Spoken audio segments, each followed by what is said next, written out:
Thank you so much for staying tuned to Africa Discourse. Comes up every Monday on this channel. I am Wilson Marshall. Today is all about the Malawi's presidential election 2020 that saw an incumbent president, a ruling party losing to the opposition. We're talking about Peter Mutharika of the DPP that lost to Chikwera Lazarus, a man of God, a clergy, straight to becoming the president of Malawi. But there is something specific about this election. There was total absence of international observers. I mean, for the first time in a long time, without being coerced, without being muscled, without being monitored, an African country was able to conduct an election. And the result came out all African. And the opposition displaced an incumbent. Is this how African elections should be? It's all about 2 rounds election versus first reach the position election. In the course of this discussion, you're going to know how it came to be without interrogation, without interference. Africans sat down and they elected their leader. Wow. Another many people want to give it up for the Malawians. They came out in mass, they conducted their own election, their own electoral umpire, and they all watched to see the vote being counted, and the winner emerged. My analysts will do more of the talking.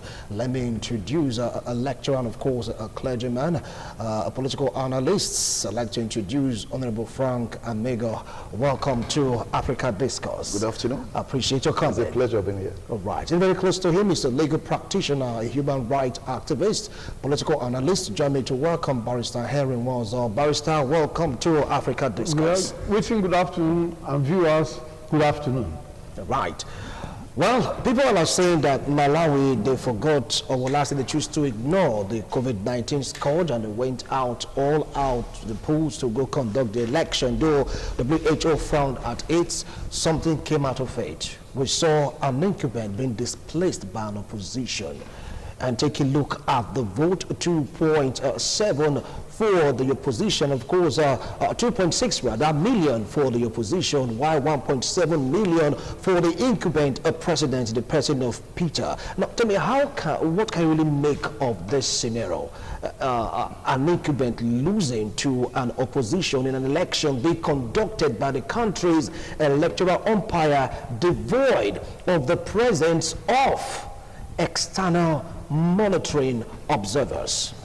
So well, it's not surprising to me. It has happened in Nigeria. And as far as Malawi is concerned, the outgone president, Peter Mutharika, his elder brother was there for some years, from 2004 to 2012. He ought to have lasted the second term till 2014, but he died in office. So a woman came up, Joyce Bangu. So she came up and she became the incumbent president. So Peter Mutharika contested that election against the incumbent. Mutharika won her. So it's not surprising. So for former President Mutharika to see that he's being won now by Lazarus, well, biblically, it's so funny. Peter was there when Lazarus died, and when Jesus said, "Come forth." So Lazarus came forth. So Lazarus came forth, and if you check their pedigrees, it was clear that Lazarus should win Peter. It was so clear, because Lazarus, Chikwera, wanted to just fix a CPU. It might take to be central processing unit, but that's what I mean. But it can be likened. The CPU I'm talking about, corruption, poverty, and unemployment. So before now, the country was in a big economic distress. If you consider their currency, Naira is even twice their value. So what Lazarus had in mind, as a theologian, as a pastor, and also a lecturer, of course, Mutharika was also a professor of law, or is still a professor of law. So, but the former president wasn't doing a thing to make sure that the citizenry will be at peace. So there was wide protest before now. So when the election was done first time last year, there were electoral irregularities. And so much applaud their judiciary. They did well, much more than they do in Nigeria. So they came up, electoral reforms, and things changed for the better. And the next election that was done this year, in fact, the difference was so clear. All right. All right, I will come back to you on that. Now, he mentioned CPU, not central processing units, as in computer, corruption, poverty, and of course, high rate of unemployment.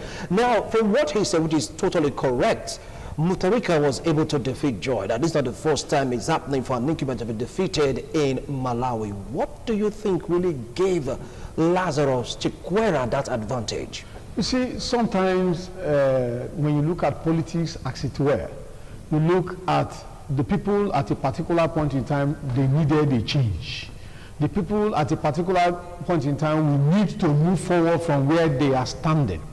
The Malawians have, for so long a time, Peter has been at the corridors of power. Starting at the point in time his brother was there as the president, the young man was there as a minister, foreign affairs. He was there as a minister of education and technology. He also held other offices, you know, at that point in time.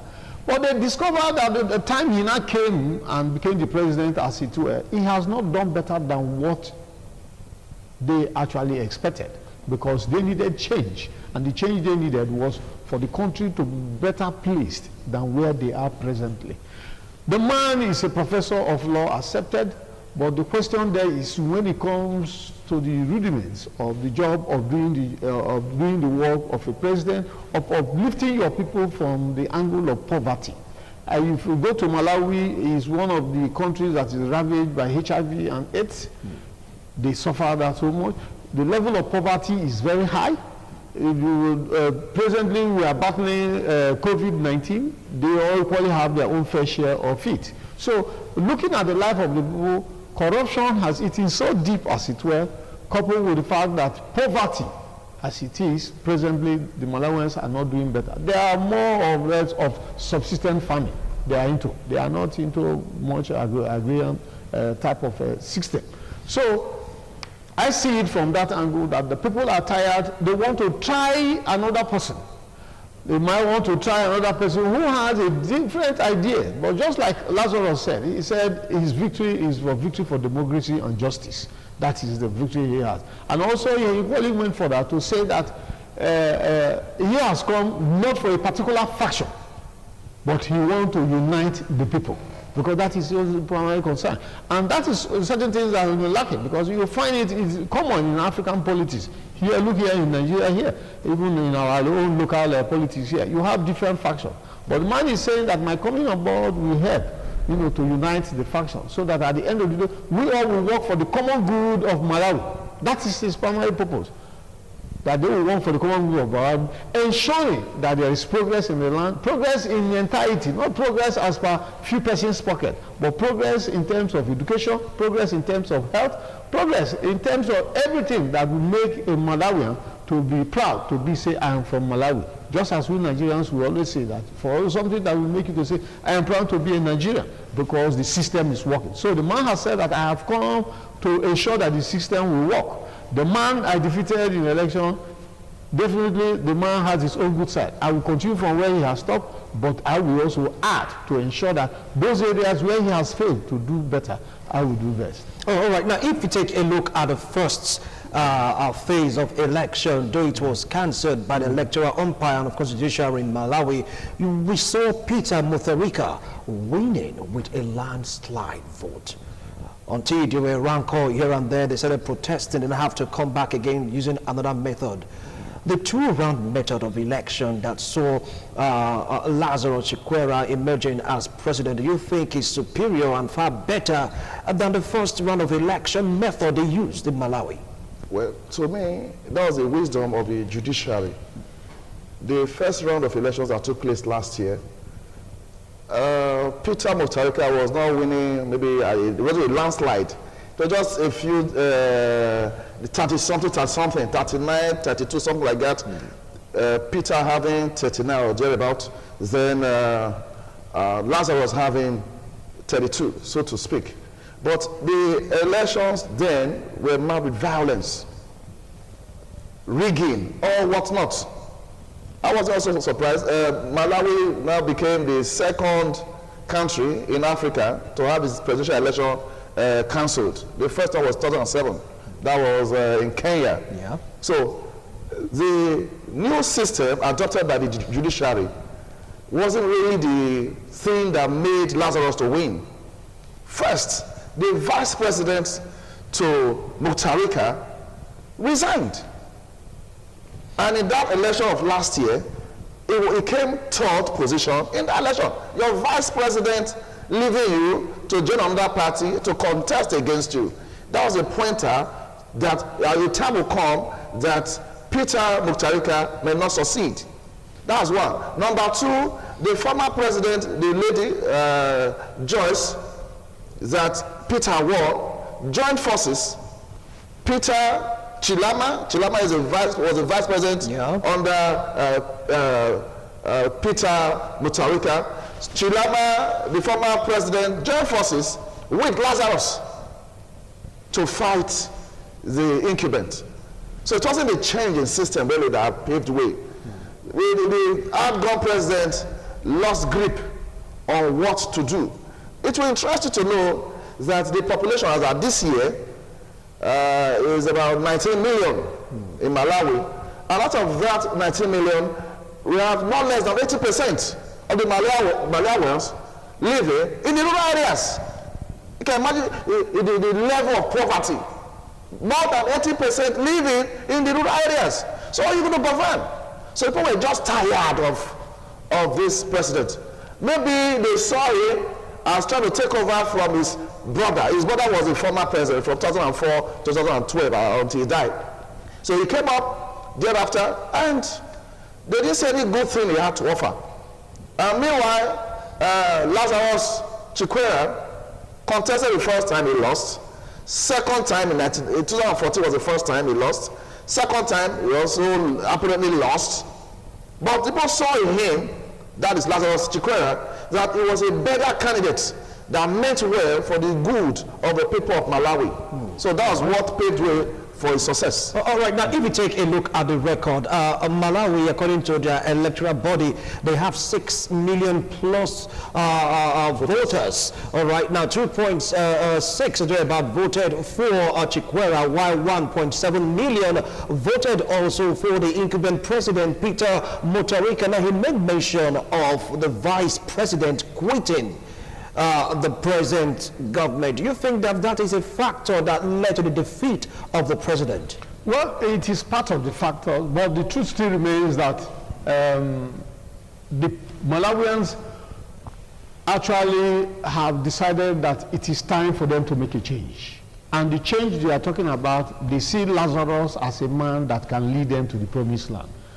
Because he has been there at the point in time he contested, lost, he came back again, and they have equally looked at his pedigree. Because you see, the truth of the matter is that these people accepted, they live virtually in their local areas. But they too, they follow the politics in their environment. And for the fact that they follow the politics in the environment, they actually knew where they are going, and that is why they went out for it. Accepted also that the past president, the president of Banda, as well as Chiama, the vice president that actually stepped down, as it were, they also teamed up because they succeeded in ensuring that they mobilized the people. They tried to enlighten the people on the need for them to tailor towards a particular direction, and that they felt that this direction they are turning towards will be for their own benefit. They have equally tested power. They have been there. There are certain things most probably they would have done at that point in time they were there, they didn't do.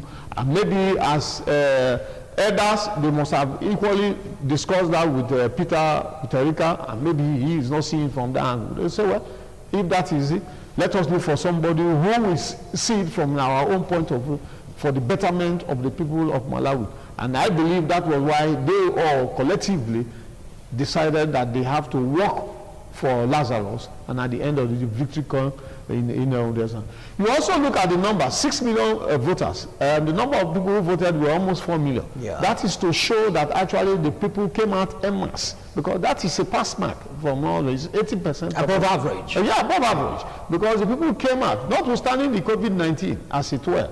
And again, you look at it again that these people, they were not waiting for international observers. They were not waiting for their colonial masters or anybody. They wanted to do their own thing the African way. That is to tell you that we Africans were resolute. Anytime we take a decision, this is what we want to do, and this is how we want to go about it. We come out en masse, believing in one struggle, and we always go out and get it. Because if the international masters would have come as observers, and people would have been listening to them, oh, they are the ones to tell us what actually. How many Africans have gone to observe elections in America, in Britain, and all that? Okay. So that is to tell you that we can do our own thing, and we will get a good result, and we move on. This is an African nation. We are not. Technology has taught everybody virtually everything that you need to know. So why then do we need to be slaves to our masters? All right. Masters, as it were. Okay, now one strong point given devoid of international observers. Nobody to say, hey, do the right thing. The Malawians, they came out in mass to do the right thing by electing their leaders. I feel like saying that kudos should be given to the electoral body in Malawi, because according to reports, they are like independent of the government of the day. Did you see that as a contributing factor for them being able to coordinate and, of course, to conduct the election to get this outcome? Yes. Compared to other African countries that are like saying that, look, they have affiliation with the ruling party or the government in power. So what really led to the success of this election? Just in 3 parts. First, the electorate. We saw on screen just now, you saw the way they queued up en masse. That showed their enthusiasm to make a change. That needed change to come, number one. Number two, the Electoral Commission in Malawi. It was a woman that was there before. The election that was cancelled for last year, it was a woman that was there. They changed the umpire. The leader of that Electoral Commission was changed, number two. Number three, the judiciary were able to come about with electoral reforms. That's what we are lacking in Nigeria right now. Attend to electoral processes. A lot of things are going on. The Nigerians, for instance, we are complaining, and the politicians are taking advantage of the loopholes in the electoral system. So if the judiciary can stand on their ground, make necessary amends, discover that some of these complaints will be gone. So what happened in Malawi, we can do much better in Nigeria if we attend to the judiciary, and as it is in Nigeria, the ANEC. The electorates are ready, but the other two arms are not ready. They are in the hands of the government of the day. So even as it was in Malawi, it was the government of the day, the former president now, Mutarika, that appointed the electoral commissioner at the national level. Of course, the judiciary stood their grounds to ensure justice. So all it is a concerted effort of these three players that led to the success of this election we are saying, that bettered the new president, President Lazarus Chakwera. All right, now talking about President Lazarus Chakwera, people are like giving kudos also to the judiciary, like what he said. Now, does it mean that when we talk about election, the Malawian judiciary, are they more effective when you compare them to other African judiciary, talking about countries in Africa, from your own assessment, taking the lead from what happened before there was a rerun of the election in Malawi? You see, the judiciary in Malawi, they looked at the law and they tried to couch it in a way that it does not give that impression of the usual languages used. Because first of all, their choice of words changed. They said the result was tampered. That was the language they used. They used the word tampering. They didn't begin to use those common languages you find in we use in this part of the world, election malpractice, fraud, and all what. They said that they discovered that votes were what? Tampered with. So and they also went further to to streamline how things need to be done. It's not that it cannot work in other parts of Africa as it were, but the challenge we have is that the people who is their responsibility to ensure that things are done right will never do it. Here in this part of the world, the judiciary is not independent because the judges are appointed by the president or appointed by the governor, depending on the states. They determine who is made a judge. And at the end of the day, he who pays the piper, that is it. Pays the tune. Yes, because the man who pays the piper will dictate the tune. He will determine how it ends at the end of the day. And you will find the judiciary here in this part of the world, they buy jeeps for them. It is the executive that ensures that. So what do you do? Recently in Nigeria, you see all the rulings that are given. Somebody will leave his jurisdiction, go to Port Harcourt to get an injunction. Restraining somebody who is staying, when you have the same court of the same concurrent jurisdiction in the state where you are moving from, the person will go to Port Harcourt or go to Camp or go to Abuja to get an injunction, and the court will give. And another court again, sometimes a lower court, in the same place, will be given in the same. So you begin to wonder the part of the world where we know, because these are things under. For us, INEC is... And you are part of the judiciary. Yes, I'm not denying the fact. And that is what INEC is saying, that the judiciary is the challenge we have to ensure that the democracy we are talking about in this part of the world works. Because you have an injunction in Benin City here, somebody will move to Kano and get this court of concurrent jurisdiction. You begin to wonder, what are we doing? What are these judges doing? Can't somebody call them to order? But you find out that somebody somewhere, because he is the one determining what the man will get at the end of the day. So the man will always be to the... But I know that in no distant time that we will be able to do things right.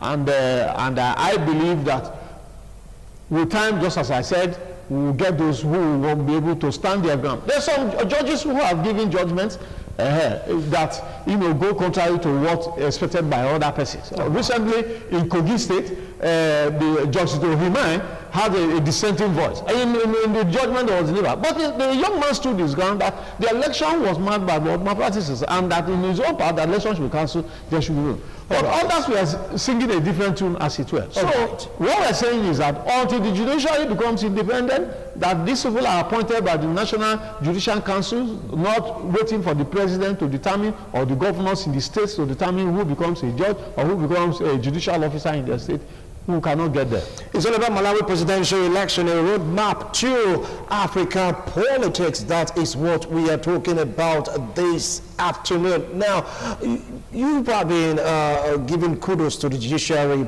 giving kudos also to the umpire, talking about the electoral body in Malawi. What about the incumbent president? Do you think he was very, very fair in this election? According to reports, he never interfered in the rerun, and that's why we saw what we are seeing right now in Malawi. Well, the outgone president, Peter Mutharika, I would also agree with you that it was being fair. He was intimidated. By who? By the difference in the votes. He was intimidated. So at that point, he couldn't do any other thing again. If the difference between what he got and what the Lazarus got, it was very close. We want to do something funny to bridge it up and to emerge the winner. What happened last year, that they tip-passed a lot of results. They used correction fluid. So the argument just said, no, this one is too obvious. Any good result should be clear and be clean. So this time around, if you add up all the votes in all the various parties together, they don't amount to 50%. Of course, Lazarus got 59%. 59%. So there was no way he could have said, let me challenge this. No, he was already complaining. He's from the southern part of Malawi. That no, they were harassing his people, and they checked, there was nothing to really pin down on any form of harassment or intimidation. So he just gave up. What he did was the right thing. It's not about being fair. He had no choice. So no kudos should be given, should be withheld. Could we tell? Seriously?